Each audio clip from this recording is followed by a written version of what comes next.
Hello and welcome to my outstanding stream as I'm standing out at this standing desk.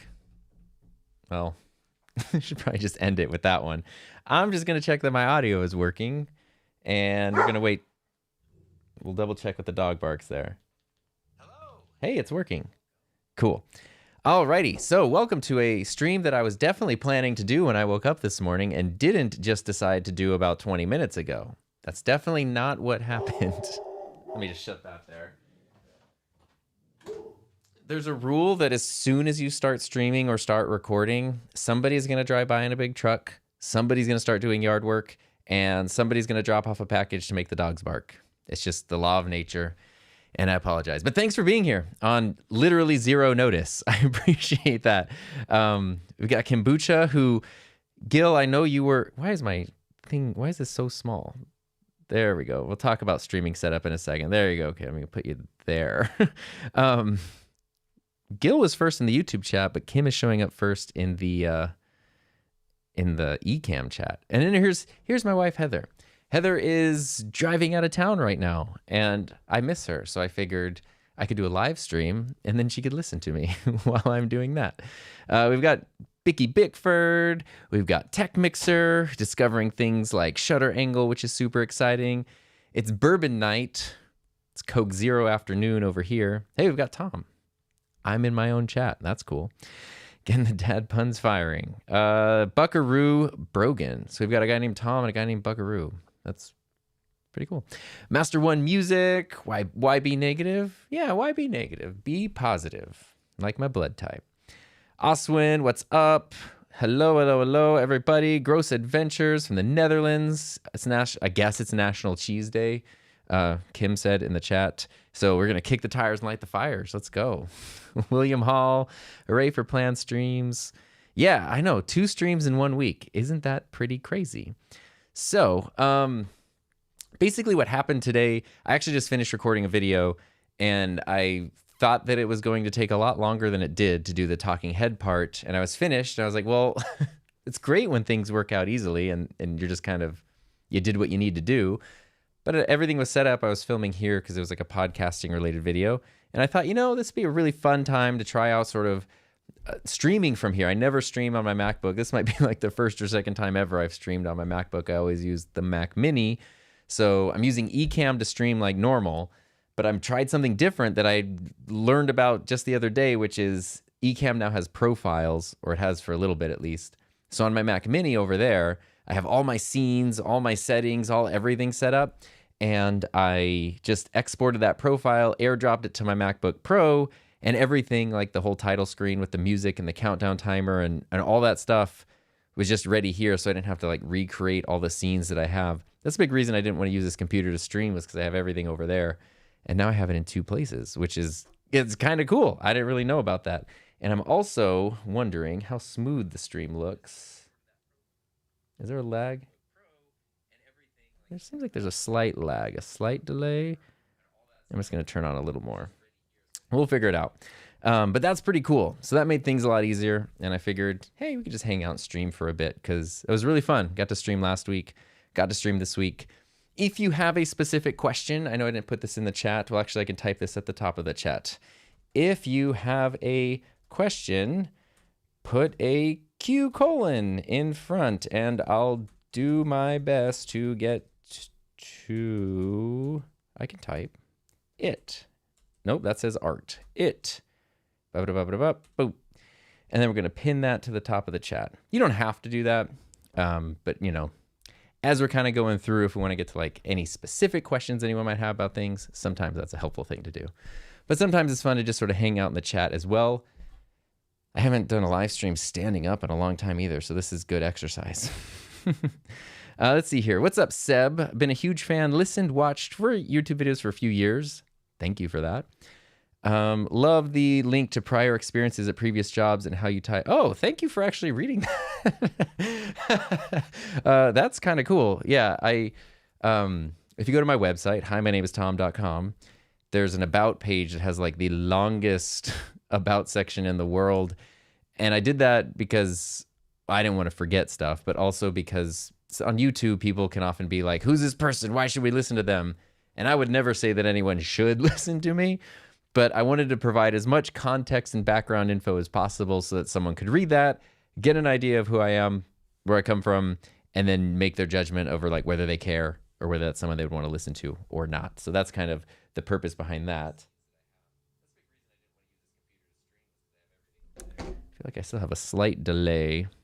It's weird. This needs more frames. I'm going up to 7 frames, baby. Okay, here we go.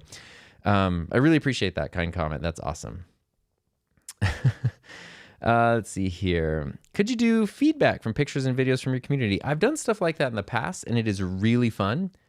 Definitely something I'd be open to again. I'm not set up to do that. This tiny screen is limiting me today, but it's something that would be fun for sure. Have you seen the new Deity mics? I have not yet. I'm yet to see it, the Deity. There we go. Feel like you're about to start DJing. Yeah, I can't. Different sweatshirt than before. Yeah, I was actually recording a video for Buzzsprout, for the Buzzsprout YouTube channel, and the background was all green because their color's green. I had a green pop filter on here. That's why I have the green cable here. And this color just goes good with green. I love blue, obviously, but sometimes blue, like on a blue background, you know, yeah. What are you using for video capture? Right now, just the Cam Link right here, just the old school Elgato Cam Link. Streams in 1080. The FX3 is outputting a 1080 30 FPS signal. So we'll see how that looks. Seems like it's looking pretty good.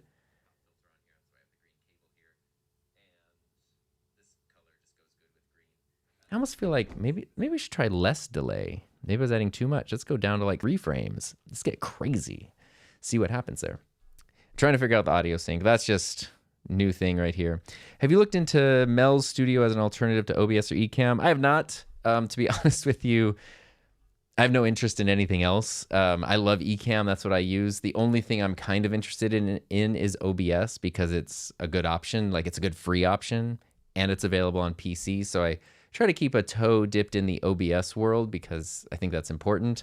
It's not that I don't want to learn other stuff either. It's just like there's only so many hours in the day. William, any experience with filming lasers and laser shows? I just got off for a gig filming a band perform at a planetarium.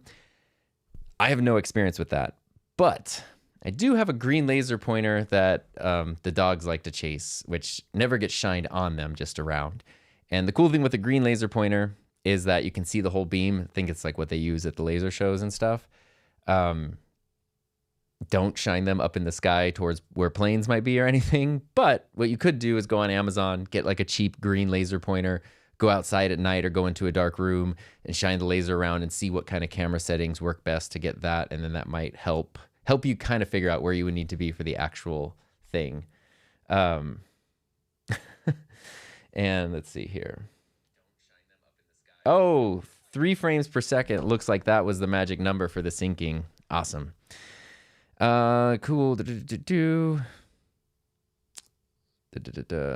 Okay, we got the cues. We're gonna come back to those. Let's do that. Let's jump into the cue colons and see where we're at. All right. Are those red workbenches Harbor Freight? These are Craftsman from Lowe's. I think Harbor Freight has some similar ones. I also have the Husky ones. I actually have a whole video about this journey. But the Husky one, at least at the Home Depot near me, if you want to get these smaller ones, they only come with like this top part, and that makes them very expensive. And I also don't need the top part. So I have one of those. Home Depot. Lowe's, you can get the Craftsman one that are just this, and then you can buy a wood top. They don't come with the wood top, but Home Depot and I think Lowe's also sell small wood tops for like $20, so you can put those on there. And then I also put bigger wheels on mine as well. So it's a little cheaper that way, but the quality of the Husky ones is way better, especially the drawers. So like the Husky ones are higher quality. These ones were just more accessible, I guess, and a little bit cheaper. You get what you pay for. Let's see. Dean, in real life, any tips you've learned on marketing new podcasts? Oh, okay, now I understand what happened before. I am terrible at podcast marketing, but the video I was just recording is all about submitting podcasts to YouTube, because now you can submit your RSS feed for existing audio-only podcasts directly to YouTube, and YouTube basically becomes like another podcast platform, you know, like Apple Podcasts or Spotify or whatever. And I think that is super cool because even though it's a little clunky and it's not perfect, it gives your podcast access to YouTube's algorithm, search features, YouTube music, all that stuff, which is like, there's probably not a better place on the internet in terms of discovery and promotion and everything. So the thing I would say is if you're not already taking advantage of YouTube music or uploading, if you have an audio-only podcast and you're not uploading it to YouTube, definitely do that. If you don't have video, it just takes your not album artwork, your podcast artwork, and makes that a like a video basically. So that's what's on screen. You have the player like normal. It's pretty sweet. Let's see here. Kyle McKenna, why are you so cool? Because I made sure to turn on the air conditioning before the stream. Otherwise, it would be hot in here. CT Studio, I have a camera question. My Fuji camera LCD has developed a green tint from preview and records with a pink tint. Oh, Lord. I've never seen that on any camera. So that sounds so impossible to work with. Obviously, I guess a workaround would be to record with an external monitor. So that way you're using the monitor instead of the broken camera display. That feels like some sort of defect. So the thing I would do personally is reach out to Fuji directly and see, even if your camera seems like it's out of warranty or something, you never know if it's like a recall or a manufacturing defect that's covered for longer, or they just have good customer service. So I would reach out to them, explain what's happening, see if they'll help you. If they just say, sorry, you're out of luck and you have this very confusing monitor to work with, then I would decide to just, I guess, use an external monitor, which kind of sucks if you don't like using external monitors. Bourbon Night, what's up? You switched from Canon to Sony 3 years ago. I did. Would you ever switch from Fender to Gibson? No, I wouldn't. I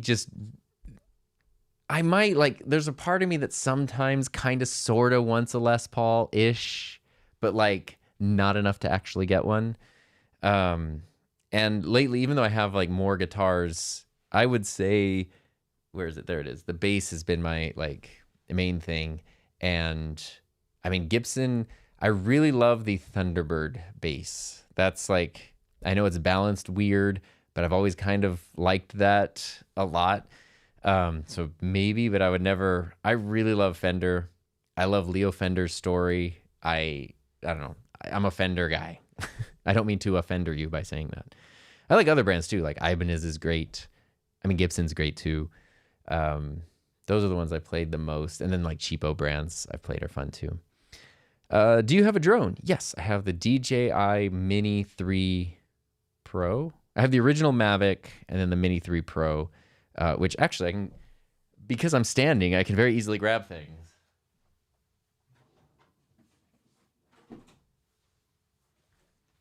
Yeah, I got this. I know this is, I don't know, they have, DJI releases new drones like every other weekend, so this is now outdated even though it still feels new to me. And I can't ever remember all of the names, but this is the Mini 3 Pro, right? Yeah. But the reason I liked this one and the reason I got it, other than being very small with a good camera, is because of this. The remote that has the screen built into it. And actually, I forgot to take these off last time I used it.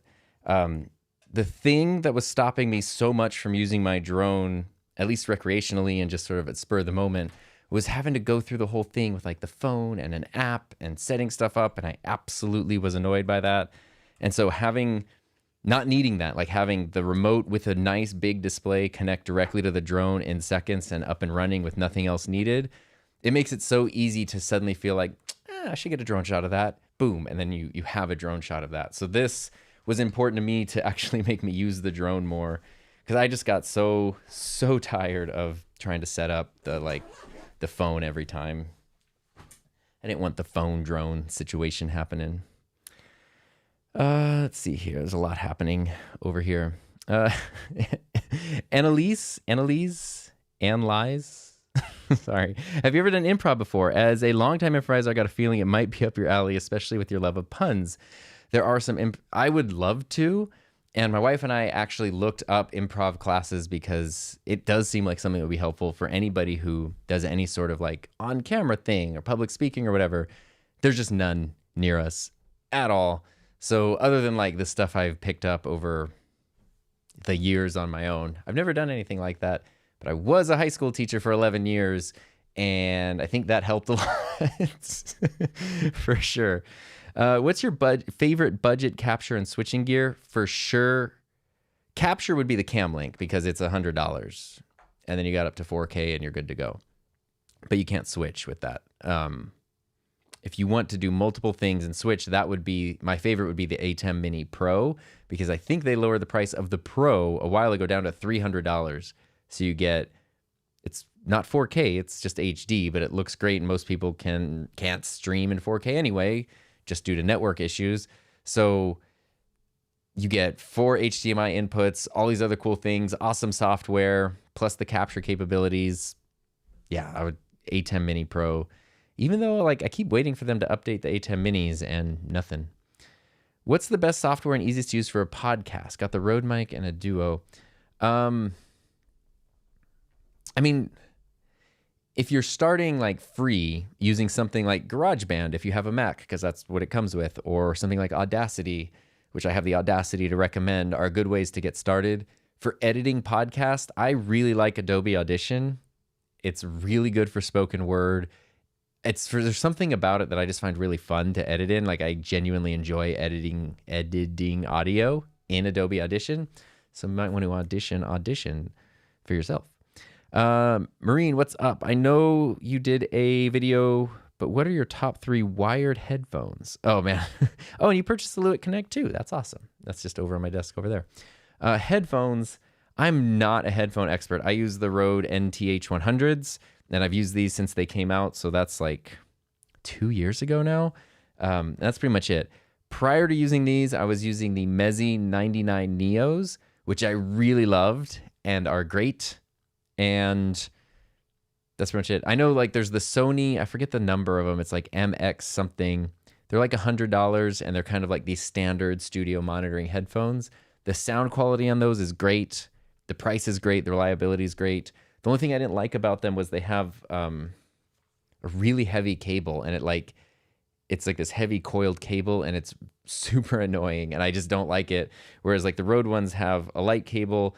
It's also removable, so you can switch it around, and you can plug it into either left or right. So, which is kind of nice. Like when I'm at my desk over here, I always have this coming in the right ear because my Rodecaster's on the right. When I'm editing on my computer, the headphone output's on the left, so I can just switch this to the left ear cup, and now like the cable, it just makes cable management so easy. So that's what I do a lot. Let's see here. DT, will the NTG shotgun camera mount work for Zoom calls about a meter distance from my head? It'll pick up stuff from about a meter. Yes, no problem. I did that for a long time. With noisy AC behind it, I think it's okay. If you can put it so the AC is not directly behind the microphone, because here.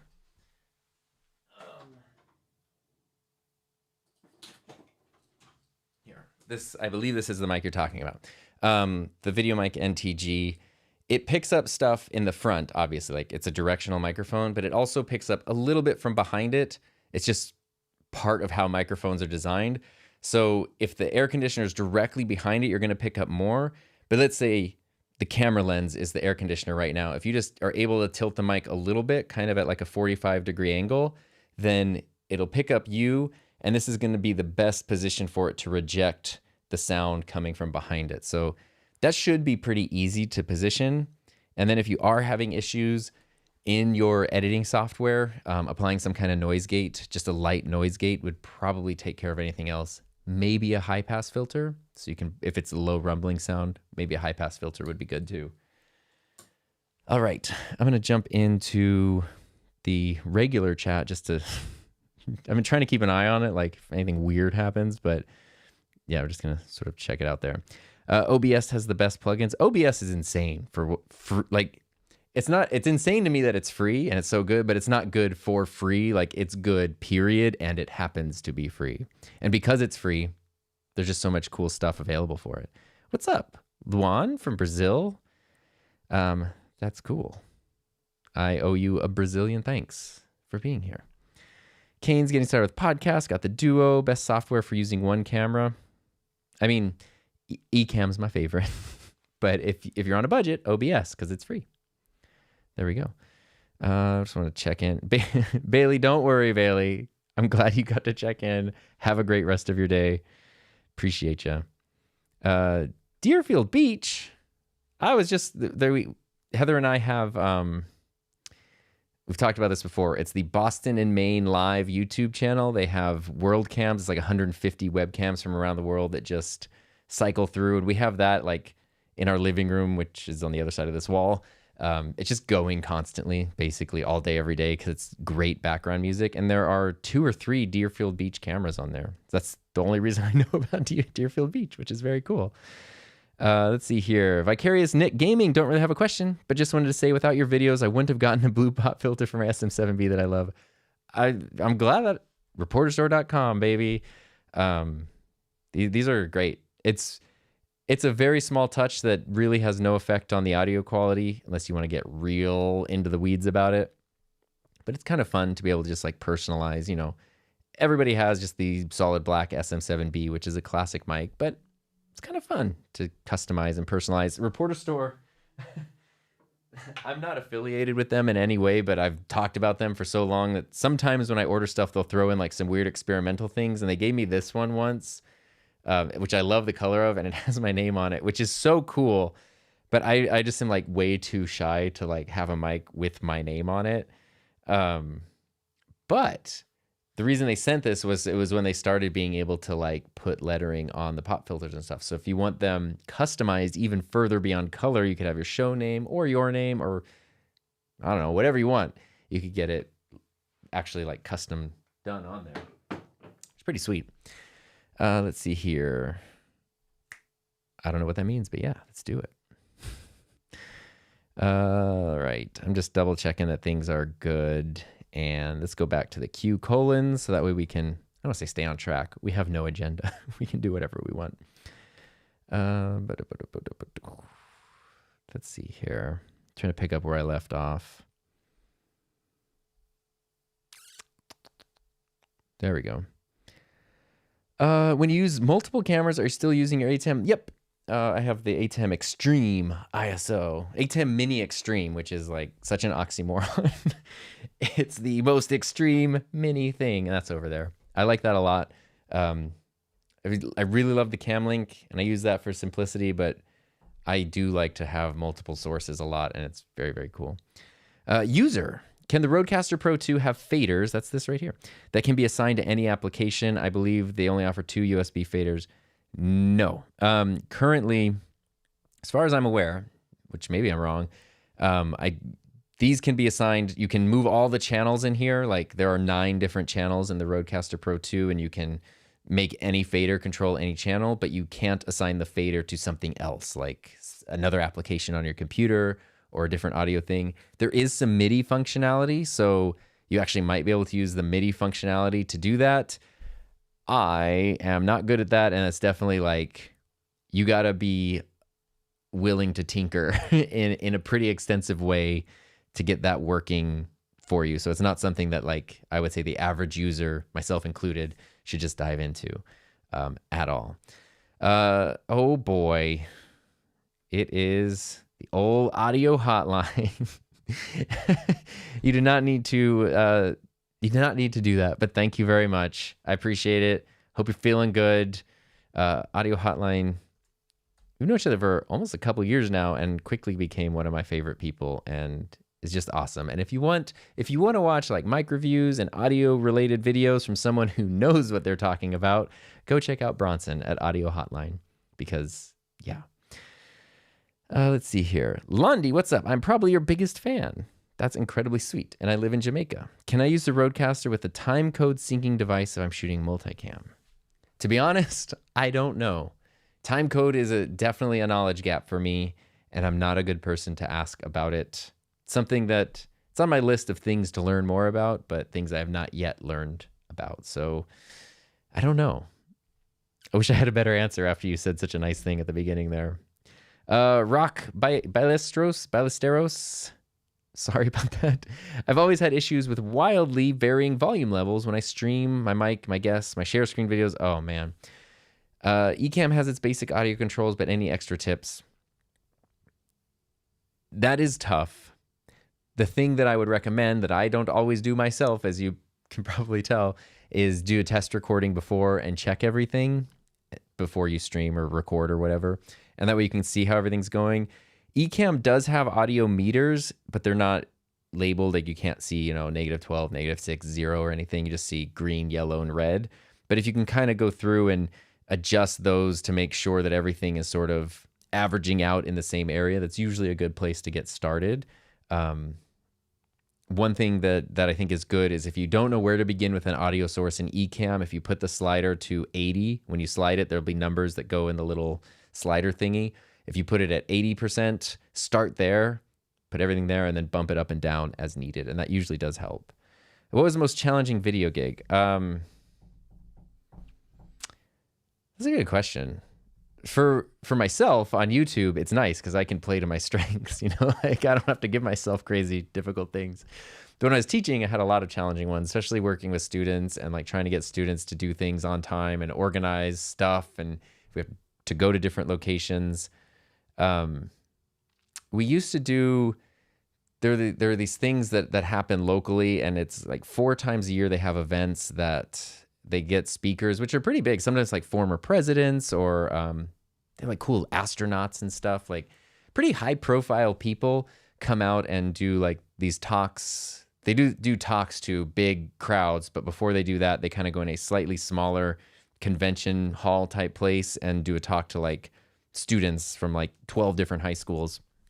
And so my students and I would film those and edit them together, and figuring that out was so difficult for so many reasons, because it was like everything is very, it was kind of hoity-toity, and you had to be like, you know, you had to take a bunch of teenagers who maybe have like never tucked in their shirts before and teach them how to like dress professionally and act professionally. So that in and of itself is a challenge.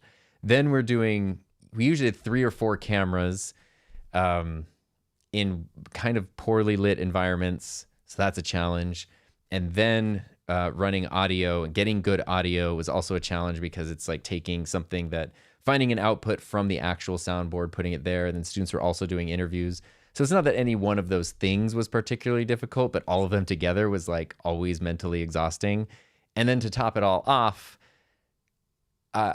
I was usually the one that had to, because of the time and the location, I was the one that kind of had to transport all the equipment, and like equipment moving, just moving stuff from car to venue to car, whatever, is not fun sometimes. And I also do live in the desert, and if it's this time of year into like October, it's hot and you're just dragging stuff, and then you're dripping sweat, and then you have to go in and try to pretend to be fancy.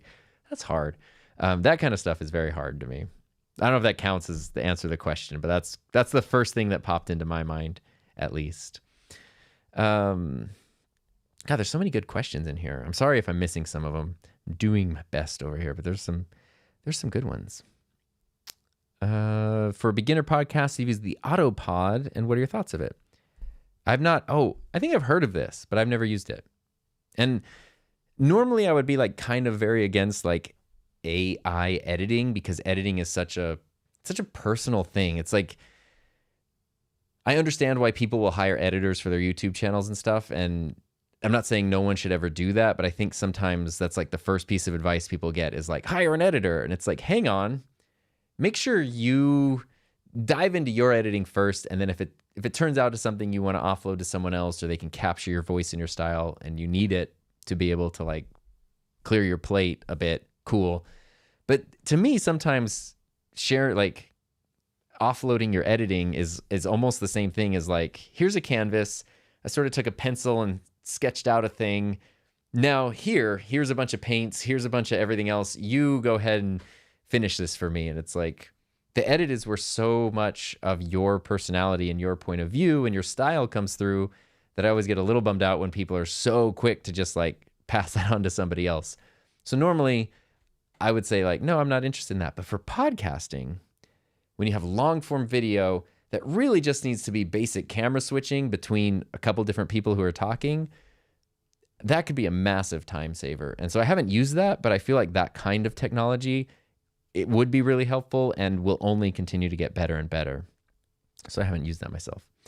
What gear software would you personally use to set up for a podcast with remote guests? Ecamm Live, baby. Yeah, and that's not a joke, because Ecamm does have an interview mode. And literally right now they're pushing out, I don't know if it's a beta or a full release, but there's Zoom integration. So you can actually run a Zoom meeting through Ecamm Live, and everyone on Zoom, it's going to feel the same, but on Ecamm, it's like you're doing a stream. And that means you can even set up high quality, like Zoom guest interviews, Zoom guest audio. You can bring in participants. You can pop up comments on Zoom. So it actually makes Zoom a viable thing to use for podcasting, which in the past, I've never recommended it because Zoom itself like butchers audio and video so badly. But Ecamm works a little bit of magic on there. But Ecamm is great. It gives you so many different options. If you don't have a Mac or you don't have a computer that's powerful enough, then doing something online like riverside.fm is great, or even StreamYard is great too. Giovanni, I need to buy a budget mic. Which one would you recommend, the Pod mic or the Fifine? Well, the Fifine's USB and XLR. USB is always going to be your cheapest route because you just plug it into your computer and you're done. The Pod mic, the regular Pod mic, this guy right here, is XLR only, so you need an interface of some kind. You can get relatively inexpensive ones like the Focusrite Scarlett Solo, but that's going to add about another $100 to the price of this. And then there's, like the Pod mic USB. That's not this one. This is the Pod mic USB where you have XLR USB, just like the AM8, but the price is like $250 for this. So no, $200, not $250. So that's expensive. If you're looking for budget, personally, my favorite budget mics are the Fifine ones. I used the AM8 and had a video on that. I'm so impressed by it, except for the handling noise. And I know the AM8 is a slightly older model for Fifine. So maybe check out some of their newer ones, and you might be able to find something that has less handling noise. But I really like Fifine because they're pretty upfront about like, this is a budget microphone. We had to cheap out somewhere. We decided that we didn't want to cheap out on audio quality, so we cheaped out on build quality. And cool. Like, to me, that's just super honest. And like, I would rather, at that price point, I would rather have the microphone sound good than be built like a tank. Like the SM7B is $400. I do want this to last like the rest of my life, basically. But the $30 or $40 USB XLR combo mic, I just want something that sounds really good. I can then work around its limitations as far as like not swinging it around or holding it or something. Speaking of Ecamm, here's Doc Rock, official. Thanks, Doc. Bronson started it. Oh, you know what? This is a trend I can get behind. But you don't have to do that, please. Don't feel any obligation to ever spend the monies, because monies are hard to come by. Let's see here. Oh, wow. This is a cool question. JC Villarosa, I'm live streaming on TikTok using a mixer. The sounds on my monitor sound fine, but it's too loud on my stream, clipping and distorting. I don't know what mixer you're using, but sometimes mixers, the headphone output and the actual output, and sometimes even the recording output are all different things that you can adjust. So I know like on the Rodecaster, pointing over there, I have a Rodecaster right here. On the Rodecaster, for example, I have this dial will control my headphone. So if I was listening on here, that's what I would hear. This fader will control like my recording level. And then this knob here will, if I had monitors connected, will record, or control that output as well. So what you might, I don't know what mix you're using again, but if you have something like here, I could have my headphones dialed in so everything sounds great. But if this knob is cranked, the thing that's outputting the monitors is going to sound insane. And so it could be an issue like that where you have multiple ways of monitoring your audio and yours sounds good, but the output is a little too hot. That could be what's happening. Have you ever used chroma keying hardware? Blackmagic Ultimate, I've seen older studios using them, but newer ones seem to be leaning towards more software keying. I have not used anything remotely modern other than like the ATEM, the stuff that's in like ATEM control and everything. When I was teaching and doing broadcast stuff, we had it was the ATEM. We had what was it called? The ATEM TV studio. It was like before they had the ATEM Mini, it was the big, more like professional production switcher, and it had built-in chroma keying stuff. And that was the last thing I used, at least live. Otherwise, just like Final Cut. DT, what is vital to pay attention to for a beginner in educational videos? I'm just starting some videos for my team. Very excited, but a lot to improve. Yeah, you improve with every video. Everybody does, hopefully. At least it's an upward trajectory overall. Pay attention to for a beginner. I mean, audio. Like, say adios to bad audio. And it's so easy to underrate that because all cameras are great, right? Like, you just set up your phone and record. You're going to get clear, bright, nice looking video.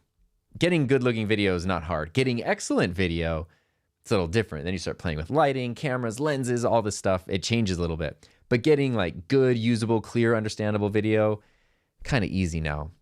Audio is where things change, and it's just as important, if not even more so, than your video quality. So anything you can do to improve your audio. And then as far as the content for an educational video goes, what I like to do is think of the end result. What does someone need to know, think, feel, or do at the end of this video? And then what do you need to do to get them there by that point? So I would like backwards planning. Like, here's the end result. Okay, to get there, they need to know this. To understand this, they need to know this. To know this, they need to know this. And you kind of just break it down. And that means everything that you share in the video or the series of videos builds and is connected. And it's not kind of just like random stream of consciousness. Pod mic versus Procaster. I would say Procaster. I prefer the Procaster's audio quality, but I do prefer the Pod mic's design. So we could put the Procaster in the Pod mic. It'd be the best mic. How do you reduce the sound of air conditioning? Vent is overhead when live streaming using the SM7B and Rodecaster Duo. Awesome. If you're not using the SM7B preset, start there because it has a nice little noise gate applied to it, and that works really well. And the other thing, let me go through here so I'm not talking totally out my butt. Be sure you add on a high pass filter, which should be turned on when you turn on your preset anyway, but you might need to adjust the frequency a little bit. And what the high pass filter does is it blocks out low frequencies and lets high frequencies pass over it. That's the high pass filter. That's where the name comes from. And the reason you would want to do that is a lot of times when you have vents or air conditioning, the interference sound is kind of a lower frequency. And so if you can put this filter on that blocks those out and lets everything else go, it can really reduce some of that AC sound. But also, noise gate is really good. And they're using the SM7B, which is, if you can get close to you. Sometimes I see people that are like, they're so far away from their SM7B and they can hear that they've cranked the gain to get the volume where it needs to be, but you hear white noise, you hear room tone. The SM7B is a mic that like you need to be close to it. And that's going to make it absolutely sound its best.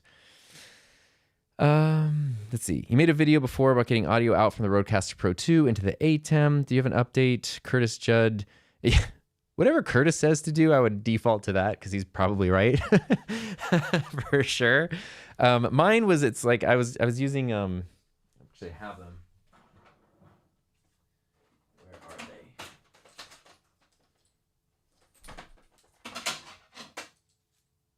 Well, I can't find the exact one. I guess it's not super important. I'm just a visual person. When I talk about something and I have it, I want to be able to show it to you. But I was using a cable that is it's like 2 1/4 inch on this side, like a balanced, I forget what it's called, balanced cable. You have 2 1/4 inch on this side that go into one 3.5 millimeter output. And you can plug that into the ATEM. And it's okay. You can tinker with it and you can get okay results, but it's like, for some reason, it's not 100% what the Rodecaster is designed to do. And the ATEMs have really bad mic preamps. And so it no matter what, it kind of downgrades your Rodecaster audio. And so that's why I just recommend plug them in separately. If you're doing everything on the ATEM only, like you're recording to a connected drive or you're streaming directly through the ATEM, then you kind of have to go that route. But if you're using a computer in the mix, plug in the Rodecaster, plug in the ATEM, add your audio sources, and you're going to get the best of both worlds. So that's, or do what Curtis says, because he's the best. As far as EQing vocals, do you stack EQ like first EQ on a chain? Oh, this is where like you need a pro. I mean, I don't know what's best, to be honest with you. I know it's like guitar effects, right? If you have guitar effect pedals, this is kind of the same thing of EQ. If I take this delay and this overdrive, do I want to delay the overdrive or do I want to overdrive the delay? And there's a slight difference in the way that that sounds. So do you want to put your compression before a noise gate, all those kinds of things. I really like, the thing that has helped teach me what I know about this is the Rodecaster, because when you go into your effects, or your processing, I should say, it kind of goes in order. It starts with a high pass filter, goes to the de-esser, the noise gate, the compressor, and then you can get into the EQ and the stuff like panning and everything. So I don't know if that's like stacked in the correct way or if that's just sort of how they put those in there, but that's kind of the order that I've just learned to do things from this. So I don't know if that's good or not, but that's what I do. And a lot of it is my very scientific method of just moving things around until I like the way that they sound. Let's see. Kane, what's up? In recording through the Rodecaster Duo on the camera, the Sony ZV-E10, do I need to lower the mic volume on the camera all the way down? Okay. If you're using the audio that's recorded on the Duo, it doesn't matter because the Rodecaster, that you're taking that audio. If you are using the audio that's being sent to your camera, keeping the camera's gain as low as possible is good because camera preamps tend to be really bad because it's just very expensive to put really good preamps into cameras. And so as soon as you start turning them up, they start to get noisy. On my Sony cameras, I usually keep my preamps when I have some kind of mic that has its own gain connected to them. I usually keep the camera's preamp to like 3 to 5, like really, really low. On my Canon camera, it would be like 2 clicks from the end, from the lowest setting. And then I would adjust everything else in the mic or the interface, and that'll get you pretty clean audio in the camera. Action Popcast has a Vocaster 1, Samson Q2U, and just added a cloud lifter. I can now use far less gain, but still have a subtle background hum. People say I'm mad, but I can hear it. I believe you can hear it, so I'm going to tell you you're not crazy. It's interesting. I don't know what would cause that. The Vocaster on its own should have enough gain to power the Q2U without needing the cloud lifter. So I would take that, I would start with just mic and interface and see if there's a hum. If there's not, then you know it's connected to the cloud lifter. And if there is, then you know it's not connected to the cloud lifter and you can add that in and get more gain. The other thing that jumps into my mind is the XLR cable that you're using, because cables can be prone to all kinds of interference or defects or whatever. And so maybe swapping out the cable. Basically, if you can replace each part of each component until the hum goes away, then you can pinpoint what's causing it and then try to remedy it that way. That's kind of like the strategy that I do for everything. Would you join a podcast with us in Bangladesh? I would love to. My schedule is just insane, as you can kind of tell from my absolutely random live screaming. It was a Freudian slip of how I feel inside sometimes. It's hard for me to commit to anything like that because of time and calendar and stuff. And it's just things are very, very busy. And a hard thing, I feel bad because sometimes like I want to go on somebody's podcast or I'd love to do a collab with somebody. And sometimes they're like, it's only going to take 30 minutes. It's only going to take an hour. But the hard part is it's not even about really how long that takes. There's time to set up, there's time to break down, and then there's the scheduling around it. So it's like, it's just unfortunately not always practical, even if I want to. DT, we're going back to the NTG. Regarding the mic, I have the one which you've shown, but the noisy AC is behind my back. 14 feet just sounds so far away that I think you would be okay. I have an AC vent right there. You don't know where that is. It's above the camera, basically. Right now, there's an AC vent, and that's way closer. I would say that is 2 meters away, 6 feet away, and we've had no issues. Fortunately, it's a relatively quiet vent, but yeah. Are you with the prompter now? I'm not using the prompter. I was using it. I have it right here. I was using it when I was recording before this because I was running it from my Mac Mini and reading off a script. But the way this camera is really far away right now, and the only thing I would use the prompter for, what I like using it for during a live stream, is to put the comments up on screen, but I wouldn't be able to read them from this far away. So I took the prompter off before doing the stream. I love the prompter though. Would a high key lighting setup be bad for long streaming sessions because your eyes are dealing with a lot of brightness? I think that depends on how you position your lights. I would call this, what I'm in right now, a pretty high key lighting setup. Low key, I would consider this high key. It just means it's very bright, right? A lot of people are kind of like dark and moody. We talked about Audio Hotline earlier. If you go to his channel, Bronson is so good at like creating this like really clean, dark, moody. It just looks so good. It's kind of the opposite of mine. Is just like I have too many lights. And it depends on how you position your lights. Right now, I'm very sensitive to bright lights, flashing lights, all that stuff. And this is super comfortable to me. The reason being because I have, well, I can probably show you actually. Maybe. We'll see if I can get this working. Let's see if I can use my phone with Ecamm real quick. I don't know if that'll work on, if I don't have it set up yet. I've never done it on this computer. I'm not seeing it. I was hoping my phone would suddenly pop up with NDI, but it didn't. It would work on my other computer. Anyway, what I was going to show you is my light there is not pointed directly at me. It's actually pointed up and at the ceiling and bouncing down. And I have a backlight hair light over here.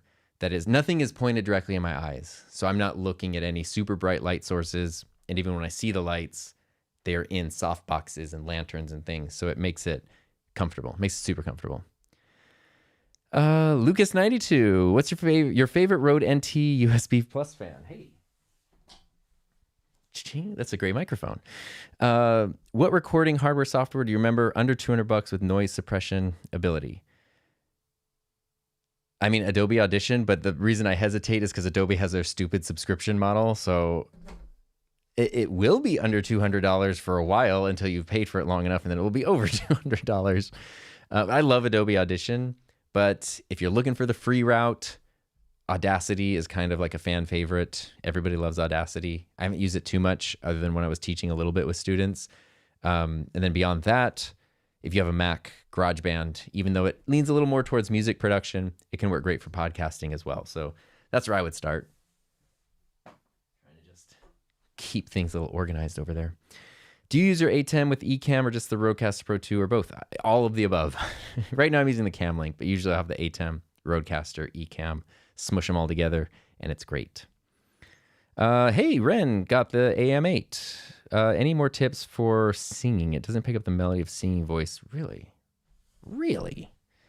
That seems strange. It is a dynamic mic, but this is a dynamic mic, and obviously people sing through SM7Bs, SM58s all the time. If it's not picking up melodies or things like humming, it almost makes me feel like there must be like some kind of noise reduction, noise gate, echo suppression turned on. Sometimes in software, like it's even happened to me in Ecamm, it'll have like reduce echo turned on by default, and a couple of mics next to each other will sound really weird, and turns out nothing bad. Is the video quality captured by Streamer X better than the Elgato dongle? Cam Link, I guess. No, they're basically the same. I'm sure you could dial that in, but the Streamer X goes up to 4K 30. Cam Link goes to 4K 30. So it's pretty much the same. I do think the Cam Link, the Streamer X has had a few updates that make it a little more compatible with other frame rates. That was my issue before. I was trying to put 24 frames into it, and when they said up to 4K 30, it turns out it just meant 4K 30. I thought 24 was up to 30, and I was wrong. So, yeah. The Cam Link has always done a better job of taking whatever you throw at it and then spitting it out at like 4K 30. But the Streamer X is a little better. In the end, the quality is the same. So if you just need the capture thing, the Cam Link is really cheap.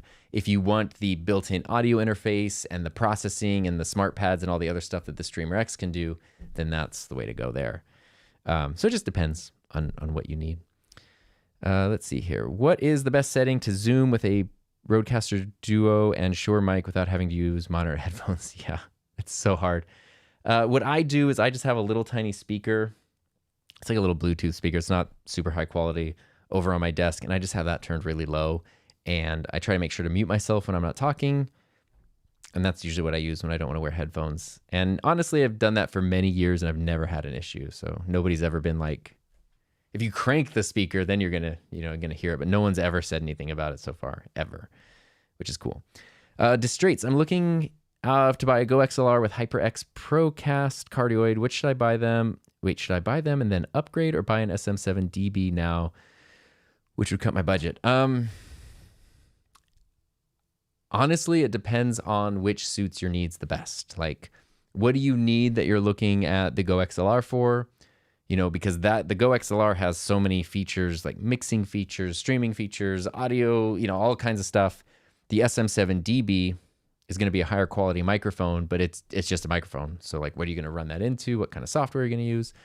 You know, those, like, what are the needs and why are you looking at each? I think that will help. I've never used Go XLR. I know they have a pretty big fan base, but I thought they got like discontinued. I thought they were not supporting them anymore. And if that's the case, then I might not want to get something that might be not supported for much longer. Whereas the SM7, this is the SM7B, but the DB, you know, it's going to work forever. And so that's definitely a better long-term investment, I would say. Steina Marie, do you do anything crazy with your export settings? Export settings for audio or video? For either, no. Well, actually, for video, in Final Cut, I just do H.264, and that works pretty well. And for audio, I pretty much usually either just pull stuff directly off the micro SD card or I use Rode Central.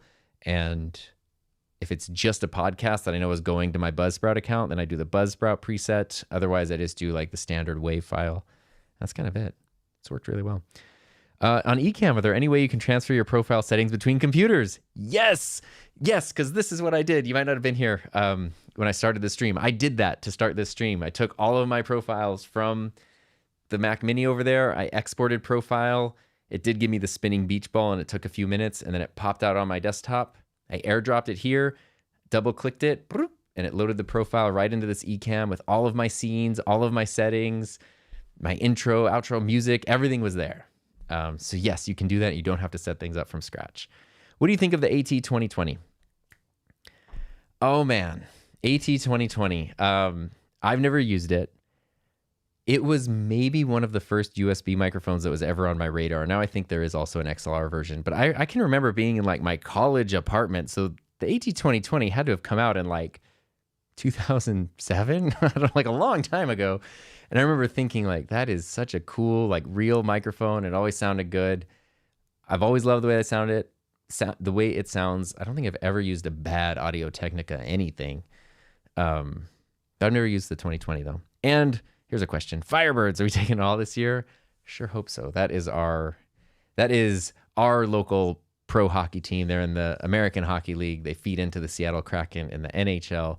And they are currently, actually in about an hour and a half, they're going to play game 3 of the Western Conference Finals. So there's 4 teams left in the league going to the finals.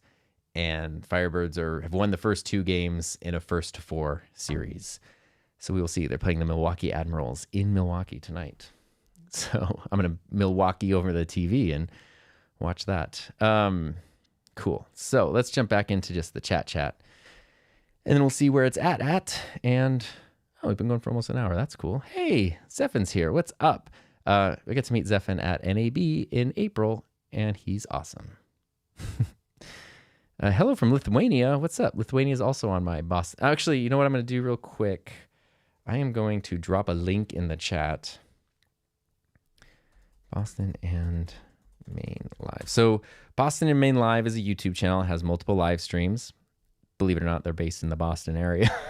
But the live streams there's so many different ones. And from what I understand, Mike, who runs the channel, sorry, I'm trying to get the stream here. He like sets up remote webcams all over the world, and he kind of incorporates those streams. So a lot of these are streams that are all over that he has set up, and some of them are ones that have been pulled from other places. But right now there's like 150 different live streams. It's really fun. This is literally when Heather and I like wake up in the morning and like come out to get breakfast. We just like turn on TV, put on the cams, and it literally just stays on until like we go to bed at night. You got your Epidemic Sound, royalty-free instrumental music in the background. It's a nice vibe. So that anyway, there's a Lithuania cam. That's why I thought of that. And that was a question from a while ago too. I'm seeing. Sorry. Sometimes I'm a slow boy. Doc, what are you saying? All audio has wildly moving levels. this was that Ecamm question. He's a good person to ask, which is why when you as a studio recording or live video, an audio engineer is always moving the faders. Yeah, that's true. If you ever watch someone who has like a big mixer board at any kind of production, you see them like, they aren't doing what I'm doing. Like they set this and this could be in a different room and it doesn't matter. They're constantly like riding the faders and moving the levels around and stuff. And that happens. It's definitely a thing. Let's see here. Okay, there we go. So the Zoom thing I talked about with Ecamm, the Zoom integration, full release as of 6 hours ago. I know when I opened Ecamm here, it was like, hey, install the update. So I did install that update right before this. Let's see. Hey, talking about audio hotline over here. I really like how helpful everybody is because it's like some questions I can't get to, but there's like people smarter than me in the chat, which I know the bar is low, but there are people who are smarter than me in the chat and they're nice. Let's see. Without you, I'd be a few grand richer. Me too.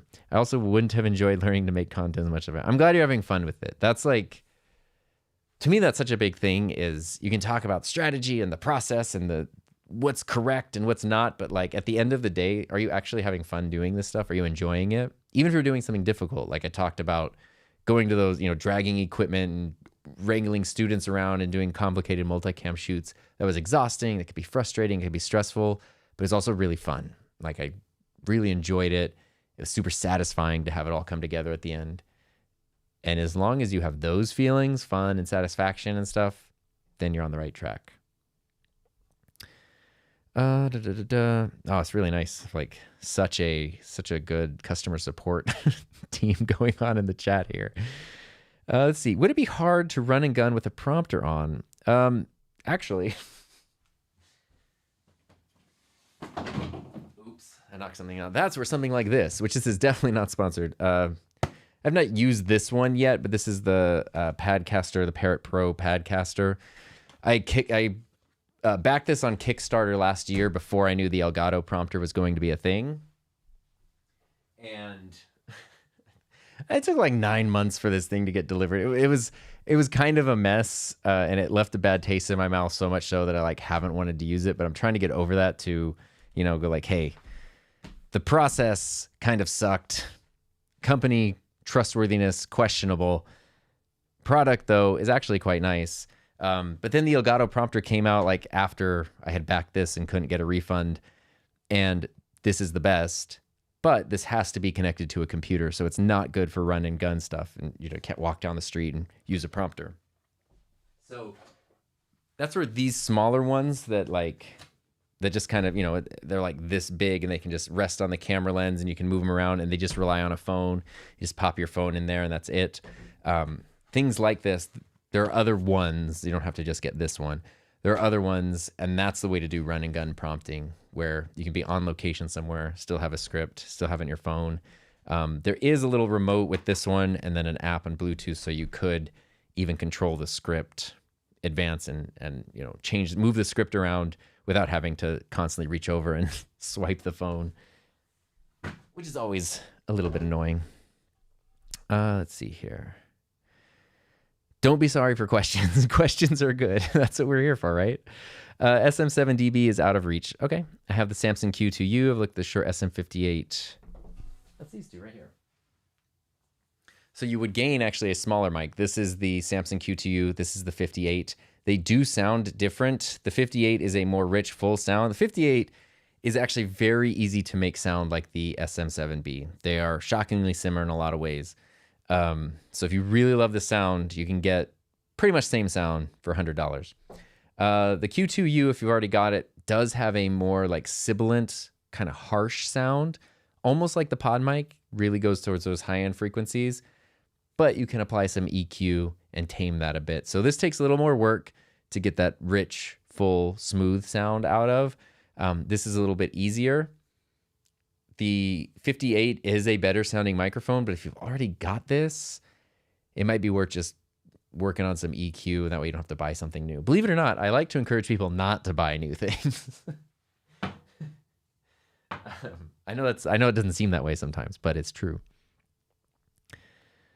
Do you know that you inspired me in Egypt? That is really cool. Getting set up with the SM7B Rodecaster Duo and the rest of my home. That's awesome. I'm so happy to hear that. 50 minutes late. No, you're good. Don't worry. I'm glad you made it. We talked about the 2020. Oh, yeah. Here you go. Doc. Yeah. If you want to know Ecamm in a more in-depth way than I do here, Doc is the official. Your title used to be community manager, but I feel like you do a lot more than that now, Doc. I don't know what your official title is at this point. Doc works for Ecamm and has worked that for a number of years, but prior to that was just a user, like a power user of Ecamm, customer like everybody else.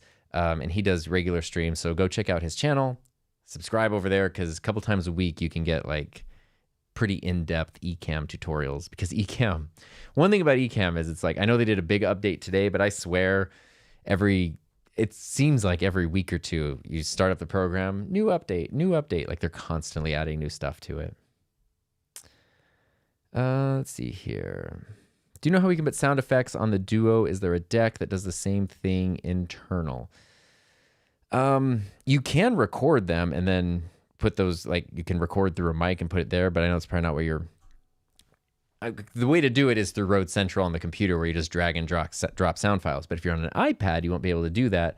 So the thing you might want to do is take your iPad, connect it as a source to the Rodecaster, and then you can record that channel and then put that sound effect on the pad. It's a little bit clunkier and it's probably, set aside like an afternoon or an evening to just do it.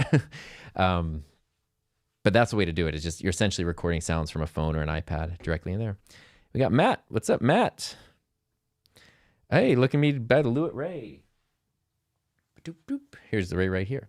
I really have been enjoying this. This has been great for Zoom, speaking of Zoom, because you can set the auto mute thing. And that way, like if you kind of lean back from your microphone, it mutes. You get close to talk, it unmutes. Go back, it mutes again. And that way you don't have to do the thing. You can just leave your Zoom unmuted, but you're actually muted until you talk. And I've really been enjoying that with this one. It's one less thing to worry about on a Zoom. I don't live stream. Well, Doc, some of us live in the desert. Any preference between the SM7DB with its internal phantom-powered boost versus a high-gain preamp such as that provided by the Rodecaster 2? The Rodecaster Pro 2, or basically any modern interface or mixer, makes any other preamp kind of irrelevant because these are good, they're high quality, there's plenty of gain. This applies to things like the Focusrite Scarlett 4th Gens, the Vocaster 2, the Mackie DLZs, the big one and the little one. All of the newer generation mixers, anything that has like 70 or more decibels of clean gain built into it, you don't need a booster. And so from what I have found, there's no real difference. And so it just means you're spending more money on something you don't need with the SM7DB. The SM7DB is great if you don't have any of those, or you have like just a simple old interface that doesn't have a lot of clean gain, and then you spend money on the microphone and you don't need anything else because the mic has its internal booster, and then you're going to be good to go. So that's, yeah, but basic sound quality, if you've already got something like a Rodecaster, stick with the regular SM7B because you will save money. It's a good way to do it. Can I hook up the SM7B without an audio interface? No, you cannot. And the thing that you would be able to do is the where is it? The MV7 or the MV7 Plus that just came out, that's going to give you USB, and that you can connect to a mobile device. So that's the way to go. And they're a little bit less expensive than the SM7B, but it does bring up my thing of these are great mics, the MV7, MV7 Plus. I still don't know why Shure just doesn't make a USB SM7B, because that's what everybody wants. That's the thing. I don't know. I'm not an engineer. I'm sure it's more complicated than it sounds to do that. But that is what people genuinely want. Is Final Cut dead and it's time to jump to Resolve? I don't think so. I mean, Apple's still supporting it. I see a lot of people, there's a lot of FOMO out there when it comes to like, people switching to Resolve. If you're starting from scratch, well, actually I shouldn't say. If you're starting from scratch and you have no prior experience or bias with editing software, Resolve is a smart one to look into because it is so big, it is so powerful, and it is growing so much. It's way more popular now than Final Cut Pro. But I will never be faster on any other program as I will on Final Cut Pro. And if you're just an individual editor, you're not working with a team, you're not doing anything like that, it's very tough to find anything that beats Final Cut once you get the hang of it.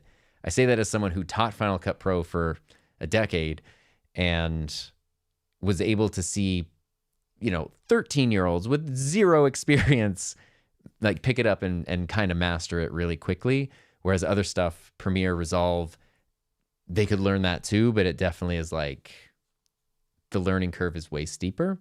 And Final Cut, the current version of Final Cut, does not get the credit it deserves for being as pro as it is. There's a lot.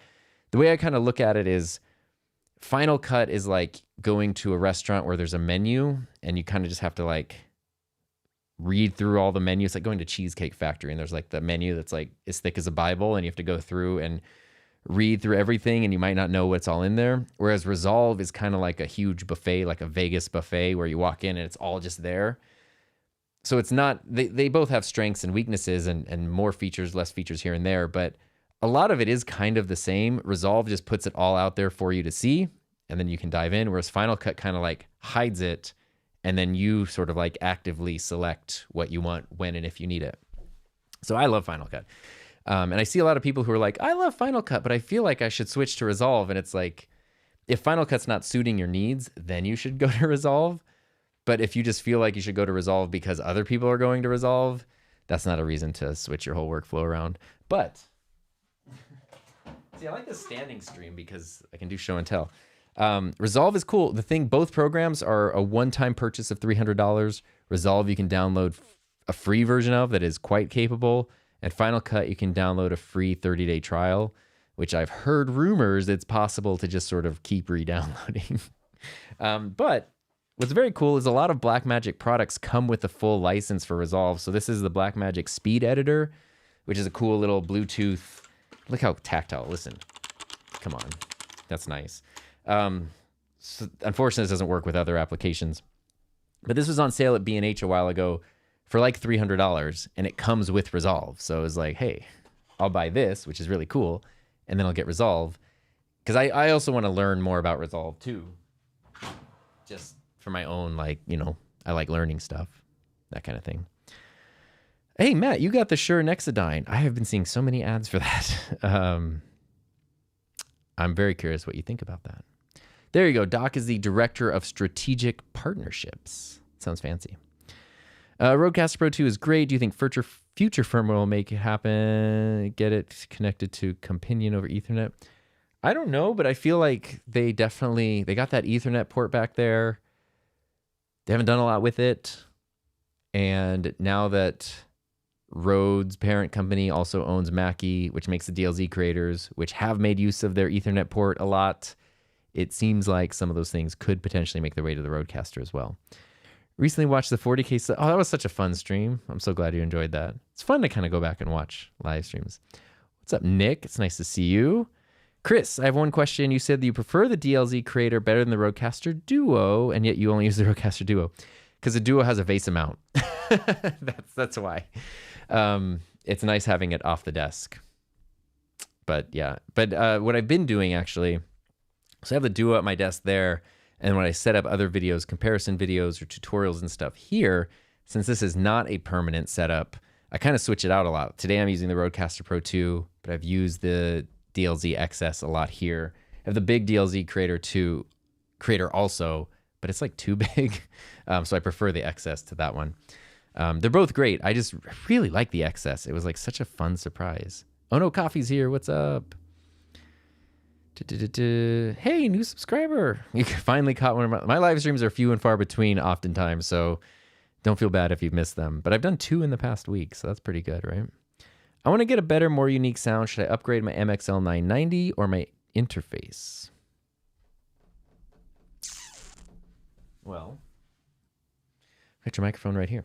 This is a great microphone. I would almost say don't upgrade either and focus on EQ and processing, because that's going to let you dial in things.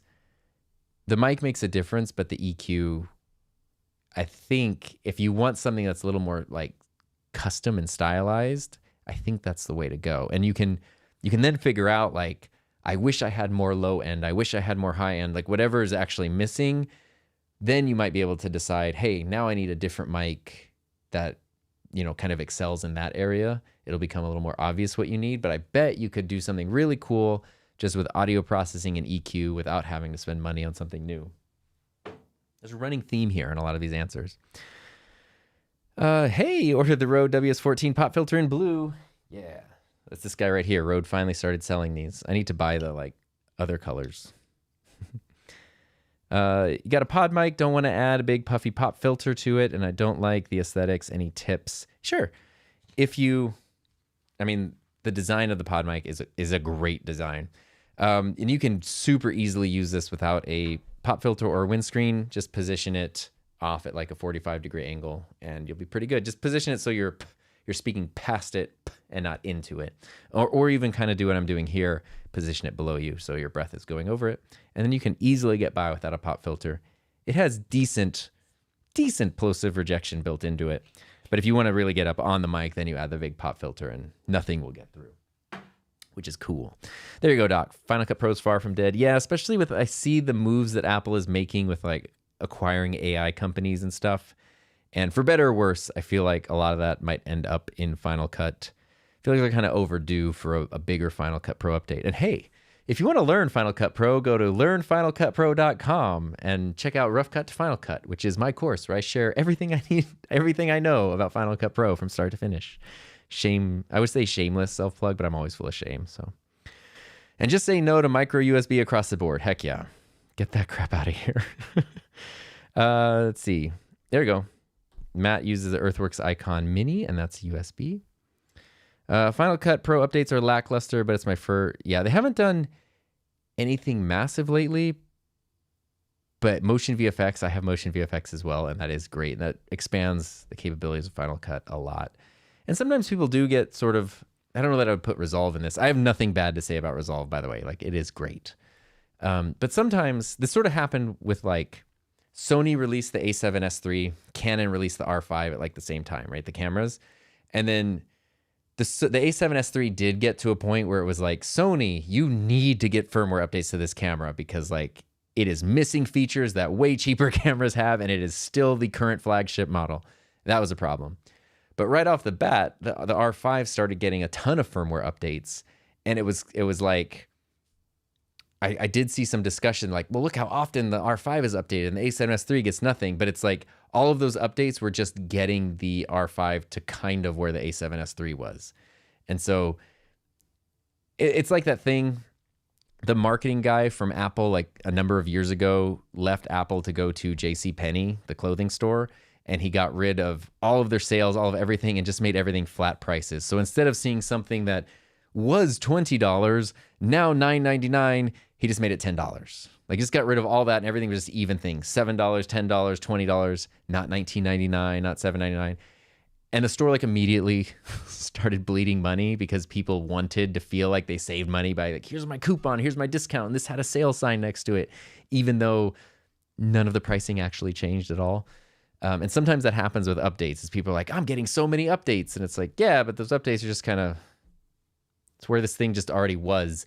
And I feel like sometimes that happens with editing software. Like Final Cut hasn't had huge updates in a while, but back in 2012, when Final Cut Pro like rebooted and was very stripped down and everybody left it to go to Premiere, Apple needed to work very hard over the next, like, I would say 5 years. They like flooded it with pretty big updates to get it like back to being Final Cut Pro.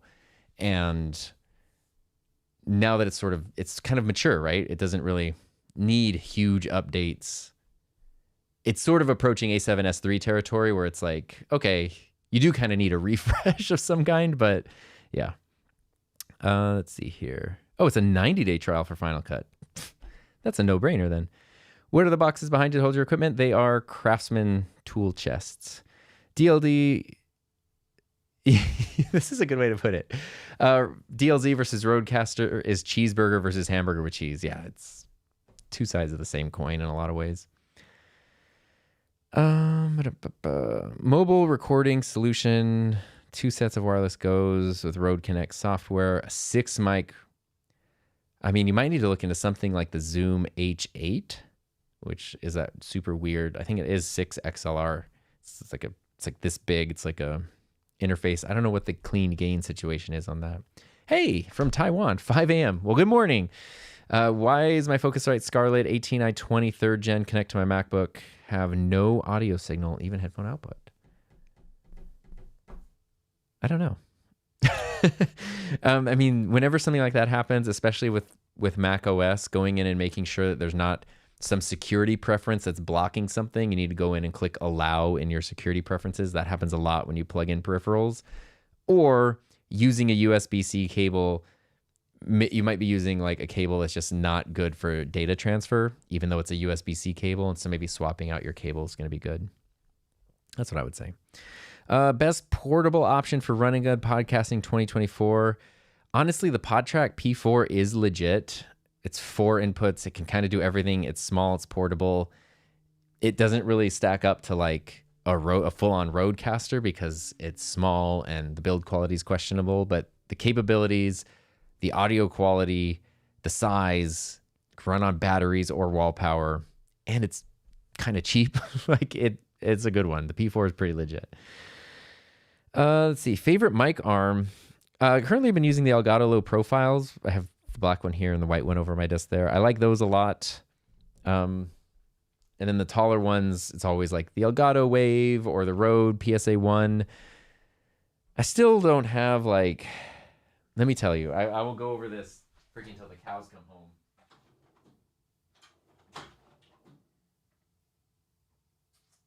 Where is it? Oh. I guess I was looking for a friction arm, but all of mine are being used. Well, here, maybe this one's not.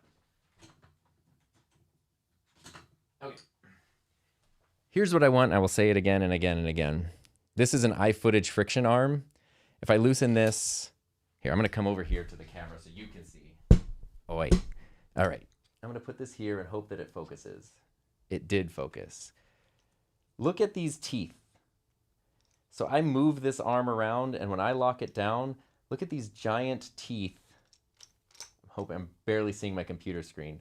But once this big lever locks those down, this can't be undone.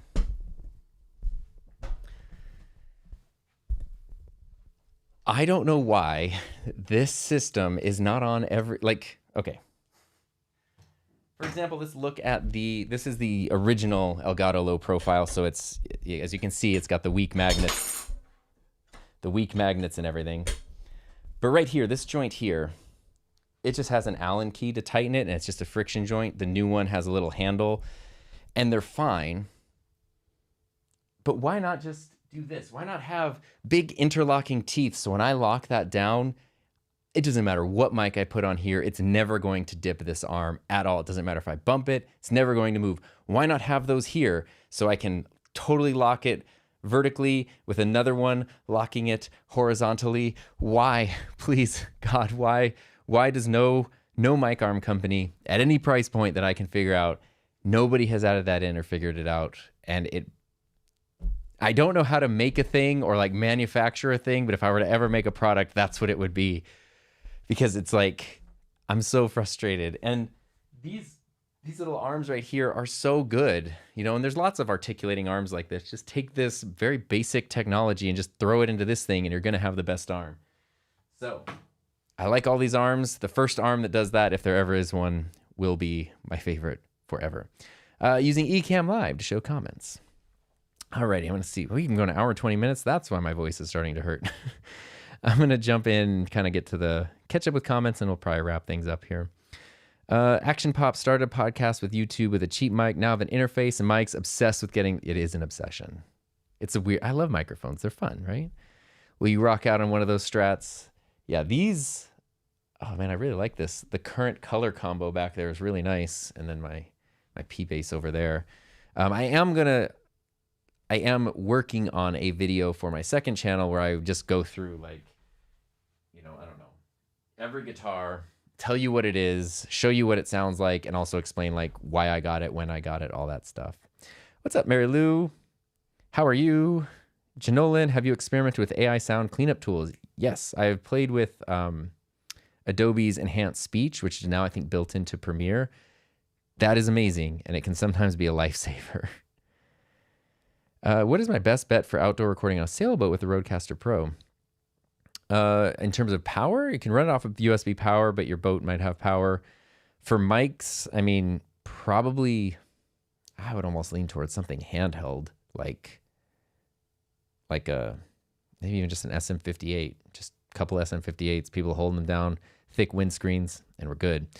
5-hour energy stream. I actually have to go play in a hockey game tonight. I have to go watch a hockey game and then play in a hockey game and then edit the video that I recorded before this. So there's still a lot I got to do. And Hassan is here from the land down under. First thing in the morning. Yes. Have you ever tried the Gator Frameworks quick release mic arm? No, I've used one of their arms. It was great. And then I ended up, it's in the old school program that I used to teach at. So there we go.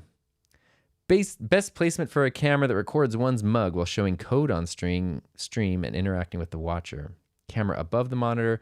So let's see, actually. Let's see if I can show you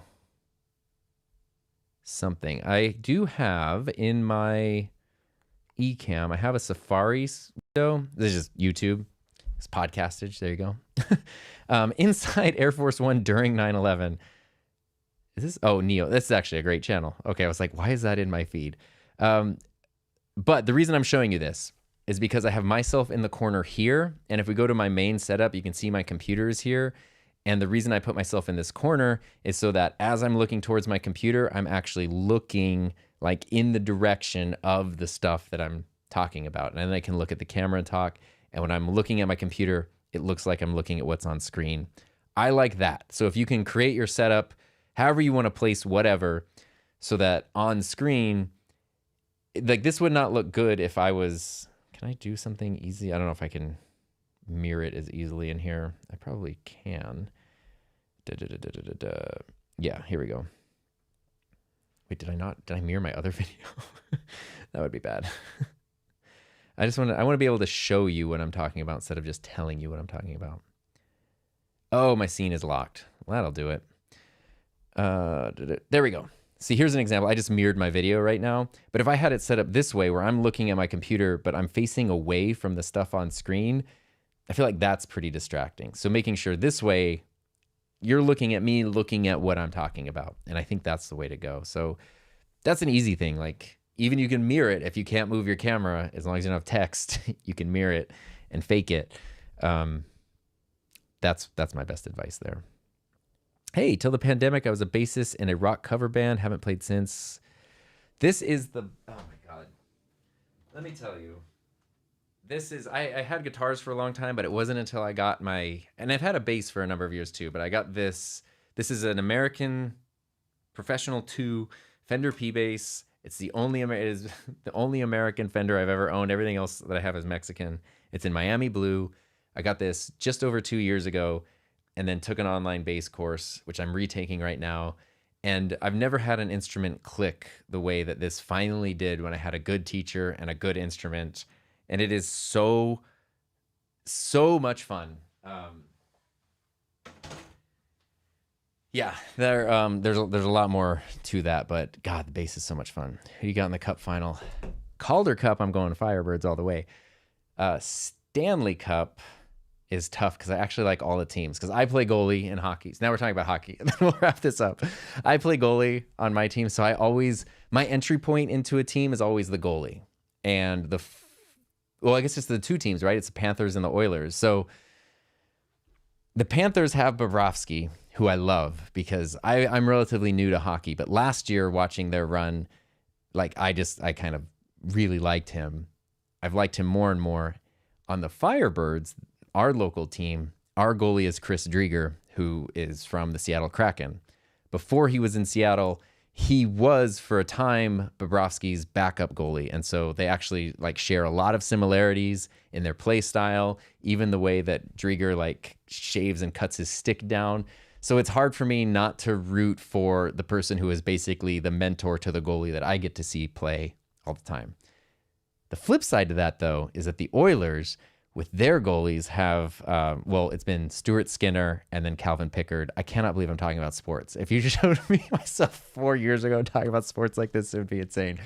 But Skinner and Pickard, just them ending up not only in the NHL, but now in the Stanley Cup Finals is kind of insane.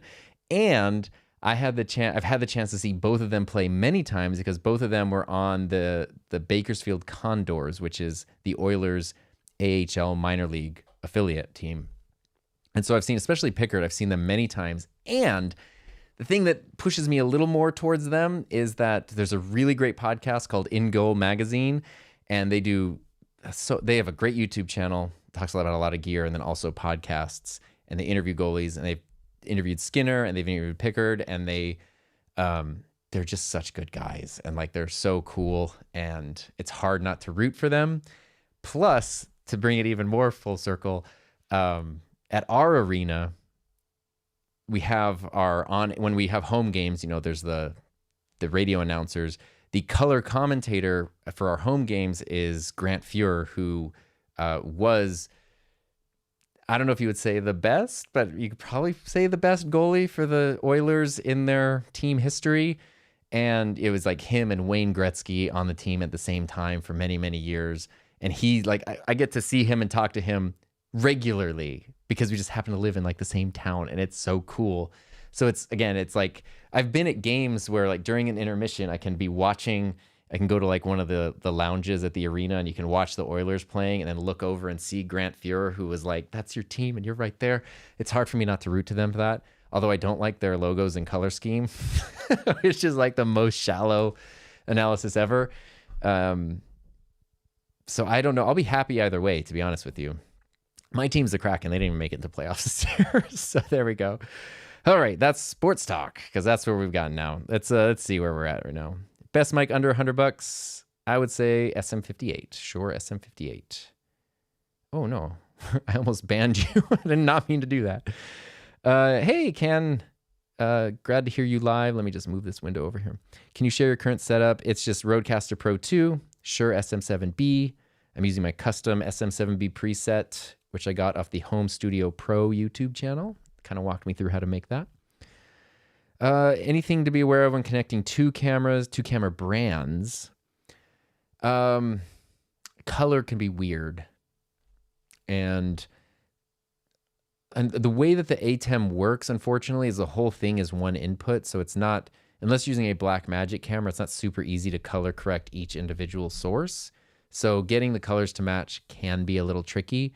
And if you use like Ecamm to dial in the colors on one, but then you switch to the other, it's like you would almost have to create a new scene with a different color profile. It's a little tricky. See, that's the problem. It's not the problem with the ATEM, but it's just something to be aware of, is that all of your inputs only show up as one webcam source in your computer. That's tricky. Sounds like you need a third YouTube channel. That's my second one, is sort of like sometimes it's guitars, sometimes it's hockey, sometimes it's other stuff. So there we go. All right, Doc is outside. I should probably take our dogs outside. You're watching from Edmonton. Well, there we go. That's who we're rooting for tonight then. Yeah, falling down the YouTube hockey rabbit hole. All right, guys. I think it's time to wrap things up right here. And this was really fun. I had no idea. I did not plan when I woke up this morning to do a live stream. And now I did, and that's been great. So I have a video coming out on Thursday that is going to be Final Cut Pro audio settings. I promise it's helpful. It's all about the parametric equalizer. The stuff applies to other editing apps as well. And then next week, I'm working on a video. Oh, it's this lens. I'm using the Tamron 20-40 right now. Fantastic lens that I bought when it came out over a year and a half ago. And since it came out, I really haven't heard anyone really talk about it that much. I think it's an underrated lens, so I want to do a long-term review and kind of just remind people that it exists. And so that'll be next week's video. I'm really looking forward to that. So with that being said, I see one last thing that I can kind of help with real quick here, just to save some time. Oops. So I regularly talk about using my custom SM7B presets, and here's a video I'm pasting in the chat. This is from Brody Brazil on a YouTube channel called Home Studio Pro. and he walks you through every step on the Rodecaster Pro 2 to create a custom preset. Don't try to copy exactly what he does, but follow his steps and then apply it to your voice to get a sound that you like, and you'll make a really great custom preset that way, and it's very easy to do. So that's really cool. And you got camcorder going. Okay, I think that's that. And I thought there was something else. Oh, I want to see what Matt said about hockey. That was the last thing I wanted to see. Have you not got sick more going from hockey ice, hot sun? Yeah, it's weird going in from like the hockey rink where just the ambient air temperature is like 55 degrees Fahrenheit to outside where it's like 110 degrees Fahrenheit. You kind of need like a little bit. Fortunately, by the time you like get off the ice, change, take your time, walk outside, go in like the little lobby area and go outside, it's sort of like a decompression change. But otherwise, it's kind of like going from swimming pool to hot tub to swimming pool to hot tub, and can feel a little funky sometimes. All right. With that being said, hope you have a safe, happy, healthy, fun rest of your day. I said I was going to do this last time and I messed it up, but there is going to be an outro this time that has a minute so everyone in the chat can say goodbye or, you know, whatever you need to do before time runs out. So thanks for hanging out. I'll see you guys either on Thursday in next video or whenever the next random live stream shows up. Have a great one. Talk to you later.